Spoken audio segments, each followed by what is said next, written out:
নমস্কাৰ ছাত্ৰছাত্ৰীসকল অহা 1 ফেব্ৰুৱাৰীৰ পৰা ৰাজ্যৰ অংগনবাড়ী কৰ্মী সহায়িকা সন্থাই আন্দোলন কাৰ্যসূচী ঘোষণা কৰিছে। হয় ছাত্ৰছাত্ৰীসকল অহা 1 ফেব্ৰুৱাৰীৰ পৰা ৰাজ্যৰ অংগনবাড়ী কৰ্মী সহায়িকা সন্থাই আন্দোলন কাৰ্যসূচী পালন কৰিব। হয় আমি আজিৰ এই গুৰুত্বপূৰ্ণ খবৰটো জানি লম। তাৰ আগতে আপোনালোকক এটা অনুগ্ৰহ কৰি আমাৰ এই ভিডিঅ'টো লাইক শেয়াৰ কৰিব আৰু পৰৱৰ্তী সময়ত ৰাজ্যৰ অংগনবাড়ী কৰ্মী সহায়িকাসকলৰ বিভিন্ন খবৰসমূহ পোনপ্ৰথমে পাবলৈ অনুগ্ৰহ কৰি আমাৰ এই চেনেলটো সাবস্ক্ৰাইব কৰি ল'ব।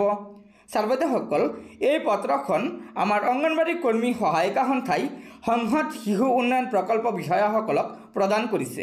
পত্ৰখনৰ বিষয় চাব কাৰ্যসূচী অৱগত সন্দৰ্ভত। হয় ছাত্ৰছাত্ৰীসকল অহা 1 ফেব্ৰুৱাৰী তাৰিখে যে অংগনবাড়ী কৰ্মী সহায়িকা সন্থাই আন্দোলন কাৰ্যসূচী ৰূপায়ণ কৰিব সেই বিষয়ে সংহত শিশু উন্নয়ন প্ৰকল্প বিষয়াসকলক এই পত্ৰখনৰ জৰিয়তে অৱগত কৰিছে। তাৰপিছত কৈছে নমস্কাৰ গ্ৰহণ কৰিব আমি অসম ৰাজ্যিক অংগনবাড়ী কৰ্মী আৰু সহায়িকা সন্থাৰ মন্দিয়া প্ৰকল্প কমিটিৰ পৰা আপোনাক জনোৱা হ'ল যে ইংৰাজী 1-2-2024 তাৰিখে দিনৰ 10 বজাত গুৱাহাটীত ধৰ্ণা কাৰ্যসূচীত অংশগ্ৰহণ কৰিম।